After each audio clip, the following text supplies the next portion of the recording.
સર્વ મિત્રોને જય સ્વામિનારાયણ અને પદ્ય 7 સુભાષિત કુસુમાની સુભાષિત રૂપી પુષ્પો એક શ્લોક આપણે એનો ચલવ્યો છે. સુભાષિત રત્ન ભાંડારગારઃ તથા અન્ય ગ્રંથોમાંથી આ સુભાષિત 7 સુભાષિતો લેવામાં આવેલા છે, જુદા જુદા છંદમાં છે. બરોબર. શ્લોક પૂર્તિ માટે તમને મેં એક શ્લોક આપ્યો હતો, 7મો 6થો શ્લોક જે છે એ. બરોબર. અને ઇન્દ્રવજ્રા છંદમાં એ રચાયેલો છે. 6થો શ્લોક 11 અક્ષરનો એનું અક્ષર સંખ્યા છે. આગળ આવશે ત્યારે વાત કરીશું.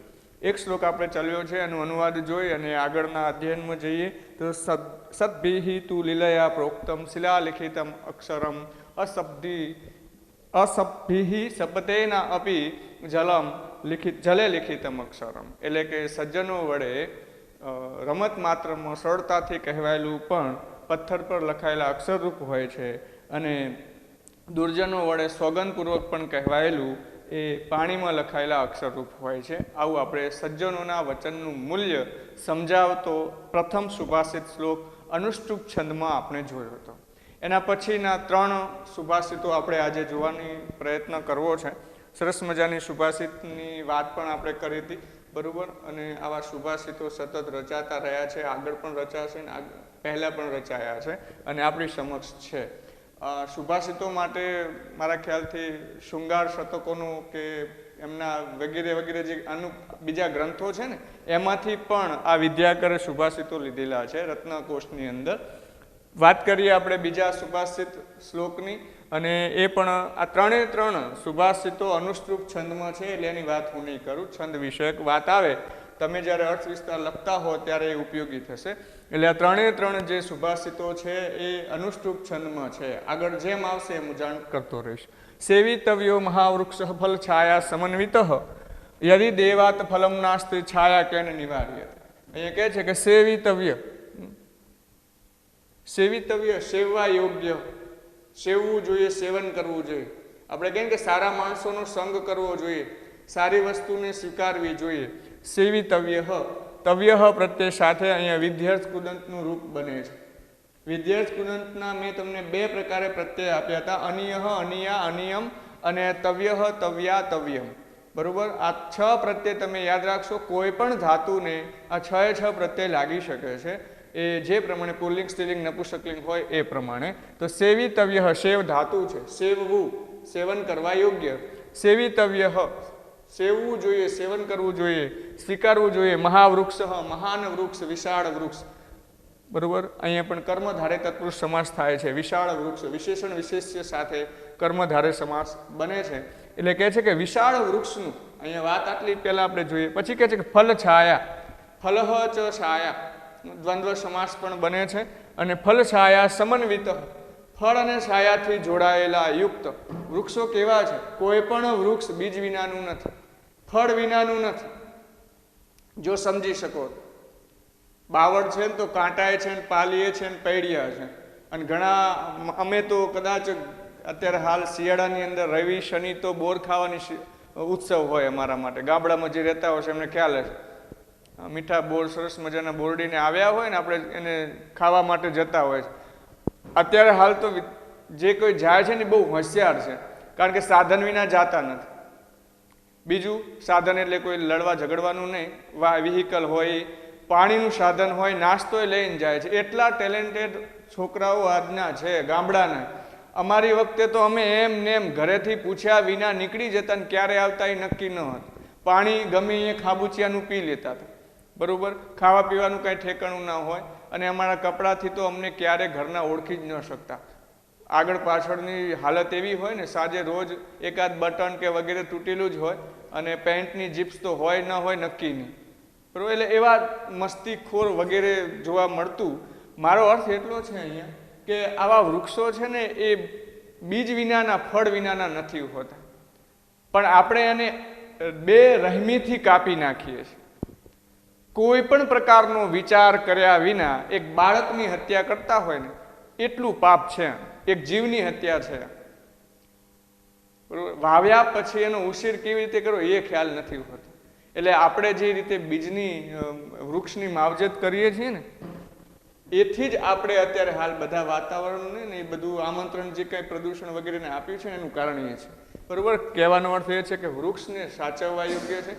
વધારે વાવો નહીં, ગમે ત્યાં વાવી ન દો જેથી એને કાપવું પડે, આડું આવે એવી પ્રકારની કોઈ નડગતરૂપ બને એવા વૃક્ષો ના વાવો. પહેલી વસ્તુ તો આ એ સમજવા જેવી છે. કારણ કે ગમે એ અમુક માણસો, વૃદ્ધ માણસો વાવી દે છે અને પછી જ્યારે મકાન બનાવવાનું હોય, રસ્તા બનાવવાના એને કાપવું પડે છે, બરોબર. એટલે એક જન્મ અપાવો છો ને પછી એને મરણ થાય ને એવી પરિસ્થિતિમાં મૂકી દો છો. વાત અહીંયા હું એ કરું છું કે વૃક્ષની જે ઉપયોગિતા છે, કેવા વૃક્ષો છે, અને હું એ પણ કહું છું કે બધા વૃક્ષો સમય આવે આપણે પણ બધા પાસે જરૂરી અપેક્ષાઓ રાખીએ છીએ. અત્યારે યુવાકાળ છે એટલે બધા એમની શક્તિથી એનું જે કંઈ ઉર્જા છે એ જાળવી શકતા હોય, બરોબર. વૃદ્ધ માણસ જે કામ યુવાન કરી શકતો હોય વૃદ્ધ કરી શકશે, એમ વૃક્ષનું પણ છે. સમય આવે ઘણા વૃક્ષો એવા હોય કે જે ઋતુ પ્રમાણે ફળ આપતા હોય, અને ઘણા વૃક્ષો એવા છે કે કદાચ થાક્યા હોય, પાક્યા હોય, વૃદ્ધાવસ્થામાં હોય, મરણ પથારીએ હોય, અને વૃક્ષ એ ફળ ન પણ આપી શકતું હોય તો પણ અહીંયા શું વાત કરે છે એ આપણે પાછળ લેવું છે. તો અહીંયા કહે છે કે યદિ દેવાત ફલમ નાસ્તિ, યદિ જો દેવાત, દેવાત એટલે ભાગ્યવશાત, નસીબના સંજોગો છે આ બધા, અને એટલા માટે ફલમ ન અસ્તિ, ફળ ન મળે, છાયા કેન નિવાર્યતે, છાયણો કોણ દૂર કરી શકે છે. ગમે એવો વ્યક્તિ હોય, ગમે તેવો હોય, પણ વૃક્ષે ક્યારે કહ્યું ભાઈ તું મારા છાયાની નીચે છાંયડે ન બેસીશ? કોઈને પણ આવું કંઈ થયું હોય તો મને જણાવો. છે કોઈને આવી પરિસ્થિતિ કે મારા છાયાની નીચે તું ન બેસીશ, અહીંયા બેસવાનો તને કોઈ અધિકાર નથી, આવું કહ્યું ક્યારે? બસ આમાંથી આપણે એ જ શીખવાનું છે કે પરોપકારનો ગુણ એ વૃક્ષનો છે, અને આપણા જે વાંસળીના 7 સૂરો છે ને એમાંનો એક આ સૂર છે, એ પરોપકારનો સૂર છે. એટલે કહેવાનો અર્થ એ છે કે યદિ દેવાત ફલમ નાસ્તિ, જો ભાગ્યવશાત ફળ ન મળે, વૃક્ષ છે કદાચ ફળ ન આપે, તો પણ છાયા કેન નિવાર્યતે, અહીંયા માફ કરજો, નિવાર્યતે શબ્દ આવશે, બરોબર. છાયા કેન નિવાર્યતે, છાયણો કોણ દૂર કરી શકે છે, કોણ અટકાવી શકે છે? જે મારા તમારા જેવા એને કાપી નાખે છે ને એ અટકાવી શકે, બાકી વૃક્ષ એને અટકાવવાની કોશિશ નથી કરતું કે લાવો હવે હું આટું પી લઉં મારા છાયણાને અને હું બીજાને ન આપું, કારણ કે આ તો મારી સંપત્તિ છે, આ મારું છે, આ બીજ મારું છે, આ ફળ મારું છે. આપણે તો પથ્થર મારી મારીને, આમ જે કહેવાય ને કે બંબુડિયું મારી મારીને બોળ ખાવાની કોશિશ કરીએ છીએ, કાંટા ન વાગે એટલે, કાં તો એ થડને હલાવીને આખું ડાળખી કાપીને, અને છતાં એ આપણને મીઠા ફળ આપે છે. અને આપણને કોઈ આપણો હાથ કાપી નાખે શું કરશો તમે? એ પરિસ્થિતિ આ વૃક્ષો માટે છે. એટલે હજુ કંઈ દૂર નથી ચાલ્યું ગયું. હું એવું માનું છું કે વૃક્ષોને દરેક સારી રીતે સાચવશે. એ તો જે ફરજ પાડવામાં આવે કે માસ્ક બાંધો, 1000 રૂપિયા દંડ થશે ને, તો એવા કેટલાય હોય છે ને મારા જેવા એમને એમ નીકળતા હોય છે. આખી જિંદગી એક જ વિચાર રાખે છે કે શું કરી લેશે. બહારના કોઈ કશું કરી લેતા નથી, પણ તમે જિંદગીમાં કંઈ કરી શકતા નથી. 60-65 વર્ષની જે ઉંમર આપીને એમાં શું કરી લેશે એવો પ્રશ્ન સાથે રહીને ફરે છે, અને છેલ્લે 65 વર્ષે પાછો એનો એ પ્રશ્ન પોતાને પૂછે છે કે કોઈએ કશું ના કર્યું પણ હું કાંઈ કરી ન શક્યું.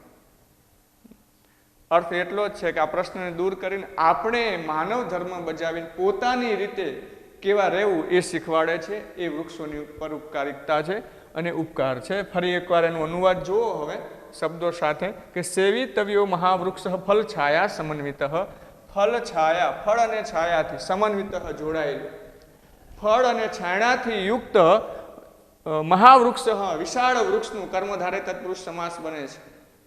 વિશાળ વૃક્ષનું સેવિતવ્યો, સેવન કરવું જોઈએ, ઉછેર કરવો જોઈએ. મારી ભાષામાં કહું એનું જતન કરવું જોઈએ, એને જાળવવું જોઈએ. અને એટલે કહે છે કે યદિ દેવાત ફલમ નાસ્તિ. ઘણા માણસ, છોકરાઓ એવાય છે કે માતા પિતાને સાચવતા નથી, વૃદ્ધાશ્રમમાં મૂકી આવે છે, એમ કદાચ આ વૃક્ષ તમને ફળ ન આપે તો પણ શું કહે છે? છાયા કેન નિવાર્યતે, છાયણો કોણ દૂર કરી શકે છે, કોણ અટકાવી શકે છે? સરસ મજાનું એનું અનુવાદ પણ છે. અર્થ વિસ્તારમાં પૂછાયો આ પદ્ય શ્લોક છે, સુભાષિત છે. યાદ રાખજો, 2-3 બાબતો મેં જે જણાવી એના દ્વારા તમારો અર્થ વિસ્તાર બની જશે, બરોબર. તો શું કહે છે કે યદિ દેવાત ફલમ ન અસ્તિ, અસ્તિ છે એ વર્તમાન કાળ લટ લકાર અન્ય પુરુષ એક વચનનું રૂપ છે. છાયા કેન નિવાર્યતે, છાયણો કોણ દૂર કરી શકે છે એમ અહીંયા જણાવે છે. બીજો જે સુભાષિત શ્લોક છે એ ગુણ મેળવવા માટેનો જે પરિશ્રમ છે એની વાત કરતું આ સુભાષિત છે. તમને મને બધાને લાગુ પડે છે. અનુષ્ટુપ છંદમાં આરોપ્યતે શિલા શૈલે યત્નેન મહતા યથા નિપાત્યતે ક્ષણેનાદહ તથાત્મા ગુણ દોષયો. આરોપ્યતે ચડાવવામાં આવે છે, મૂકવામાં આવે છે. શું કહે છે? મૂકવામાં આવે છે, ચડાવવામાં આવે છે. શું? શિલા. શિલા પથ્થર. એક પથ્થરનો ટુકડો હોય, વજનદાર હોય, ભારે હોય કે ગમે તેવો હોય, શૈલે પર્વત પર યત્નેન પ્રયત્ન વડે મહતા મોટા વધારે ભારે ભારે પ્રયત્નથી ખૂબ જ પ્રયત્ન વડે યથા યથા એટલે કે જેમ. શું કહે છે અહીંયા? કે આરોપ્ય તે ચડાવવામાં આવે છે. આ વત્તા રૂહ ધાતુ છે. અહીં ધ્યાન આપજો, ધાતુરૂપ છે. ક્રિયાપદ પહેલા આપ્યું છે. મેં તમને કહ્યું કે સંસ્કૃતમાં વાક્ય રચના સુભાષિતમાં પણ તમારે જો આનું અનુવાદ સારી રીતે શીખવું હોય ને તો પહેલા એના ધાતુરૂપ ક્રિયાપદ જોતા શીખજો. આરોપ્યતે આ વત્તા રૂહ ધાતુ છે, આત્મની પદનું ધાતુ છે, પહેલા ગણનું ધાતુ છે, ઉપસર્ગ સાથેનું ધાતુ છે, તે પ્રત્યે લાગ્યો છે. જુઓ, વર્તમાન કાળ લટલકાર અન્ય પુરુષ એક વચનનું રૂપ બને છે. ચડાવવામાં આવે છે, મૂકવામાં આવે છે. શિલા. શિલા એટલે પથ્થર. બીજી વાર શબ્દ આવે છે. શૈલે એટલે પર્વત પર. શૈલ મૂળ નામ છે અને શૈલે બન્યું છે સપ્તમી એક વચનનું રૂપ બને છે. શૈલે સપ્તમી એક વચન. યત્નેન એન પ્રત્યે છે. યત્ન એટલે પ્રયત્ન. યત્નનો અર્થ શું થાય? પ્રયત્ન. અને એન પ્રત્યે લાગ્યો છે. યત્નમ યત્ને યત્નેન યત્નાભ્યામ યત્નેહિ. અકારાંત નપુંસકલિંગનું તૃતીય એક વચનનું આ રૂપ છે. યત્નેન. અને મહતા ભારે વિશાળ. પ્રયત્ન કેવો હોવો જોઈએ? કે છેલ્લી ઘડીનો અંત સમયનો પ્રયત્ન હોવો જોઈએ. એવો પ્રયત્ન ક્યારે કરીએ છીએ ખબર છે? જ્યારે કૂતરું પહાડ પડ્યું હોય ને ત્યારે, કોઈ મુશ્કેલી આવે ને ત્યારે. ગમે તેવી વસ્તુ, ઝાડ ઉપર ચડતા ન આવડતું ને ઝાડ ઉપર ચડી જાય છે. તમે ક્યારેક પાણીમાં ડૂબ્યા હોય જોજો, જે આજુબાજુ હશે ને જે વસ્તુ હશે એને પકડવાનો પ્રયત્ન કરશું અને એને ડૂબાડી દેશું આપણે બચવા માટે. આ પ્રયત્ન છે. અને એવો પ્રયત્ન અધ્યયનમાં જ્ઞાન મેળવવા માટે પણ કરવાનો છે. એટલે અહીંયા કહે છે કે મહતા યત્નેન વધારે પ્રયત્નપૂર્વક, ભારે પ્રયત્નથી. યથા એટલે જેમ. શું કહે છે? જેમ મહતા યત્નેન ભારે પ્રયત્ન વડે શિલા પથ્થર શૈલે પર્વત પર આરોપ્યતે ચડાવવામાં આવે છે, મૂકવામાં આવે છે. ઉદાહરણ છે આ એક, ફક્ત ઉદાહરણ આપ્યું છે. આ વસ્તુ આપણને લાગુ પડે છે કે કોઈ પ્રયત્ન ગુણ મેળવવો કેટલું અઘરી વસ્તુ છે. સંસ્કાર મેળવવા કેટલી અઘરી વસ્તુ છે. ચોરી કરીને સાચું બોલવું કેટલું અઘરું છે. એક જૂઠને છુપાવવા આપણે કેટલાય જૂઠ બોલીએ છીએ, અસત્ય બોલીએ છીએ. વાત અહીંયા એ છે કે ગુણ મેળવવા ખૂબ અઘરા છે. પ્રયત્ન કરવા છતાં પણ ઘણાને કેટલીય હાનિ મુશ્કેલીઓ આવે છે. અને આ હાનિ મુશ્કેલીઓ છતાં જે હટતો નથી, છેલ્લા શ્લોકમાં આપણને એ વાત કરે છે, જે પ્રયત્ન ચાલુ જ રાખે છે, સતત ચાલુ રાખે છે, અંતમાં એ સફળ થાય છે. અહીંયા સફળતા માટે કોઈ નિશાનીઓ નથી. જે થયા છે એના દ્રષ્ટાંતો છે. બરોબર.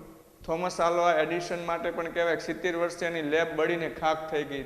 હમણે કાલે જ એક છાપું લઈને બેઠો તો એમાં માર્ક ઝુકરબર્ગ, ઓળખતા હશો, કોઈ પાડોશમાં રહેતો હોય તો આવો વ્યક્તિ, અથવા તો તમે એની સાથે જોડાયેલા જ છો સતત ફેસબુકથી મારી દ્રષ્ટિએ. અને એને કહ્યું કે કદાચ ફેસબુક છે એ ચાલ્યું જાય તો શું કરો તમે? તો કે નવું બનાવવાની કોશિશ કરો.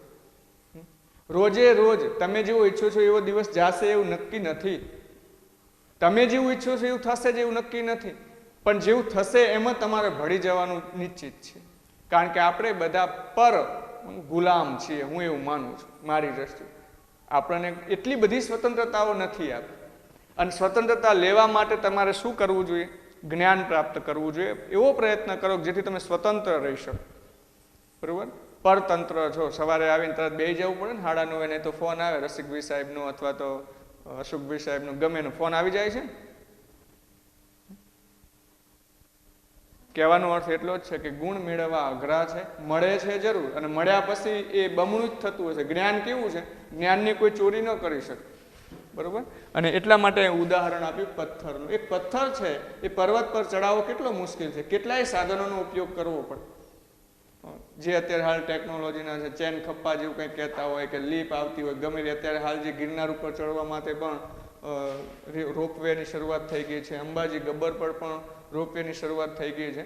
જેથી વૃદ્ધ માણસો જે પર્વતનું આરોહણ ન કરી શકતા હોય, ચડી ન શકતા હોય, તો એવા વ્યક્તિઓ માટે આ એક સાધન અત્યારે હાલ યાત્રા માટેનું કે જે કંઈ એની સુવિધા પ્રાપ્ત થઈ છે મોદી સરકારની, જે કંઈ એમને હમણાં ઉદ્ઘાટન કર્યું 31 ઓક્ટોબરે, તો કે આરોપ્યતે શિલા શૈલે યત્નેન મહતા યથા, એટલે કે જેમ ભારે પ્રયત્ન વડે પથ્થર પર્વત પર ચડાવવામાં આવે છે, અને હવે એને ગબડાવવો હોય તો તમારે મહેનત ન કરવી હોય તો કોઈ તકલીફ ખરી? સવારમાં ઊંઘી રહો, ઉઠો જ નહીં વહેલા, નાહી ધોઈને તૈયાર ન થાવ. અમુક તો હજુ એવા હશે મારા જેવા પથારી છોડી જ નહીં હોય, અને એમને તો સતસત નમન, જે મારા જેવા જ છે. હું એ નથી છોડતો પથારી, કારણ કે ઠંડી લાગે ને, અને જાળવજો બધા. વાત કરીએ અહીંયા આગળ કે નિપાત્યતે ક્ષણેના અધઃ, નિપાત્યતે પાડી નાખવામાં આવે છે, અધઃ એટલે નીચે, ક્ષણેને ક્ષણ માત્ર, કોઈ કામ ન કરવું. દોષ કરવા કેટલા સરળ છે, હું તમને એ કહેવા માંગુ છું. કોઈને ઝાપટ મારવી, કોઈને પથ્થર મારવો, કોઈને ગમે ત્યાંથી મારવું, અથવા કોઈ ખરાબ કાર્ય કરવું કેટલું સરળ છે, તરત થઈ જાય, કોઈ વાર ન લાગે. બોલો. અને ગુણ પ્રાપ્ત કરવા, સંસ્કાર મેળવવા, કોઈનો વિશ્વાસ જીતવો પણ કેટલું અઘરું છે. સરસ મજાની એક વાત અહીં યાદ આવે છે, કહી દઉં કે કોઈનો વિશ્વાસ જીતવો ખૂબ સરળ છે, માફ કરજો, અને કોઈનો વિશ્વાસ નિભાવવો એ ખૂબ અઘરી વસ્તુ છે. અને એ ક્યારેય સફળ થઈ શકે જ્યારે તમે એક સારા રસ્તે ચાલતા હોય ત્યારે. વિશ્વાસઘાત કરવો તો એનાથી ને સરળ છે. મતલબ એ એટલો જ છે કે કોઈ વસ્તુ મેળવવી અઘરી છે, કોઈ વસ્તુ ન મેળવવી બહુ સહેલી છે, ફેલ થવું બહુ સહેલું છે. અને આપણી ભાષામાં એવું કહેવાય ફેલ થવું અઘરું છે, પાસ થવું સહેલું છે. બરોબર. તો વાત અહીંયા એ છે કે નિપાત્યતે ક્ષણેન અધઃ, ક્ષણેન, એટલે કે ક્ષણ માત્રમાં, પળભરમાં, અધઃ નીચે, નિપાત્યતે પાડી દેવામાં આવે છે, પાડી નાખવામાં આવે છે. તથા આત્મા ગુણ દોષો, જે વાત છે એ છેલ્લા ચરણમાં છે. તથા તે પ્રમાણે આત્મા, જીવ, શરીર સાથે સંકળાયેલા આત્મા જે છે, ગુણ દોષ, ગુણ અને દોષની બાબતમાં હોય છે. જેમ પ્રયત્ન વડે ગુણ પ્રાપ્ત થાય છે, પથ્થર ચડાવી શકાય છે, અને ક્ષણ માત્રમાં લાત મારીએ તો ગબડાવી શકીએ, અથવા તો એને કોઈ સાધનથી આપણે એને થોડું બળ આપીએ તો ગબડાવી શકીએ છીએ. પણ આ બાબત શું? ગુણ અને દોષની છે. પ્રયત્નપૂર્વક તમે ગુણ અને દોષ પ્રાપ્ત કરી શકો છો. મારો અર્થ એ છે કે તથા તે પ્રમાણે આત્માના ગુણ અને દોષની બાબતમાં હોય છે. આ જે વાત કરી ઉદાહરણ દ્વારા આપણે ગુણ દોષની વાત સમજાવે છે. ગુણ મેળવવા કેટલી અઘરી વસ્તુ છે અને દોષ કરવા કેટલી સરળ વસ્તુ છે એ વાત અહીંયા જણાવે છે. ગુણ દોષયો, આતંકવાદીઓ એક હુમલો કરે છે, પ્રયત્ન તો છે એમાં પણ કોઈને મારી નાખવા માટેનું જે દુષ્કૃત્ય કેટલું સરળ બની જાય છે. એ જ વ્યક્તિઓને પકડવા માટે આપણા રક્ષકો, જે આપણા માટે ભગવાન રૂપ છે, રક્ષક એ ભગવાન છે, બચાવે એ ભગવાન છે, અને એવી રક્ષકો જે આર્મી વાળા માણસ, જે આપણા ભાઈ બહેન કે જે કોઈ છે, જે સૈનિકો છે, રક્ષક છે, અને એ કેટલી મહેનતે એમને પકડી શકે છે કે મારી શકે છે. એટલે દોષ અને ગુણમાં આટલો ફરક છે. બરોબર. તો કહેવાય અહીંયા ગુણ દોષયો સપ્તમી ષષ્ઠી દ્વિવચનનું રૂપ બને છે, અને ગુણ દોષ દ્વંદ્વ સમાસ પણ બને છે. આ પણ ધ્યાનમાં રાખશો. અનુવાદ જોઈ લો ફરીથી. અહીંયાથી અનુવાદની શરૂઆત થાય છે કે યથા, જેમ, મહતા યત્નેન, ભારે પ્રયત્ન વડે, શિલા પથ્થર શૈલે પર્વત પર આરોપ્યતે ચડાવવામાં આવે છે, નિપાત્યતે એટલે કે ક્ષણેના અધઃ નિપાત્યતે, ક્ષણ માત્રમાં નીચે પાડી નાખવામાં આવે છે, તથા આત્મા ગુણ દોષયો, તે પ્રમાણે આત્માના ગુણ અને દોષની બાબતમાં હોય છે. પહેલામાં આપણે વૃક્ષની ઉપયોગિતા શીખ્યા, અને અહીંયા પ્રયત્નપૂર્વક ગુણ કેવી રીતે મેળવી શકાય એની વાત કરી. બરોબર. હવે લાસ્ટ જે અહીંયા શ્લોક છે એની પણ ચર્ચા કરીએ. તો ક્ષણે રુષ્ટ, ક્ષણે તુષ્ટ, રુષ્ટ તુષ્ટ, ક્ષણે ક્ષણે અવ્યવસ્થિત ચિત્તસ્ય પ્રસાદો અપી ભયંકર. ગામમાં આવા ઘણા વ્યક્તિઓ મળી રહેતા હોય છે. થોડી વારમાં રાજી ખુશીમાં હોય ને થોડી વારમાં અસંતોષ હોય. બરોબર. એક પ્રકારનું આમ તો જીવન જ એવું છે, પળમાં ખુશી ને પળમાં દુઃખી, એ પ્રકારનું જીવન રહેલું છે.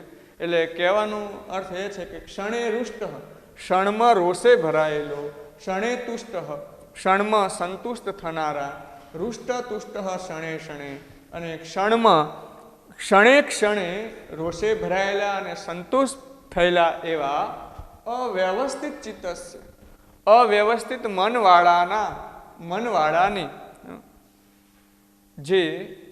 જેનું માનસિક અસંતુલિત મન હોય, અસંતુલિત વ્યક્તિ હોય, એ પ્રકારની વાત કરે છે. ઘણા સારા હોવા છતાં, દાખલા તરીકે આપણે દુર્વાસા મુનિ વિદ્વાન હતા, જ્ઞાની હતા, પણ વાતે વાતે ક્રોધ આવતો હતો, બરોબર, અને એ ક્યારે આપણને હાનિ પહોંચાડી દે, ક્યારે નફો કરી દે, નક્કી નહીં. ઘણાએ નસીબ ફિલ્મ જોઈ હશે ગોવિંદા સાહેબની, અને એમાં પણ તમે જુઓ કે રાત્રે એ કમ્પ્લેટ પ્રસન્ન ચિત્તે કાદર ખાન સાહેબને ઘરે લાવે છે, એની સાથે એક એવો દોસ્ત બનાવીને સુવાડી દે છે, અને સવારમાં લાત મારીને એને ગાડી મૂકે છે. એટલે કહેવાનો અર્થ એ છે કે ક્ષણે રૂષ્ટ ક્ષણે તુષ્ટ, છતાં એમની મિત્રતામાં કોઈ ભેદ નથી. આ બધું ચાલે છે રોજે રોજ. તો કહે છે કે ક્ષણે રૂષ્ટ ક્ષણે તુષ્ટ, ક્ષણવારમાં રોષે ભરાયેલો, ક્ષણવારમાં સંતુષ્ટ થનારો, અને રૂષ્ટ તુષ્ટ ક્ષણે ક્ષણે, ક્ષણવારમાં ક્ષણે ક્ષણે એટલે ક્ષણમાં રોષે ભરાતા સંતુષ્ટ થનારા એવા અવ્યવસ્થિત ચિત્તસ્ય, અવ્યવસ્થિત મનવાળાની પ્રસાદ અપી, સંધિ છે, પ્રસાદ વત્તા અપી, પ્રસાદ કૃપા, જે પ્રસાદ તમે પરમાત્માનો માનો મેળવો છો, આરોહણ કરો કે આરોપો છો, તો એ આરોગો છો, તો એ પણ એક કૃપા છે આપણા પર.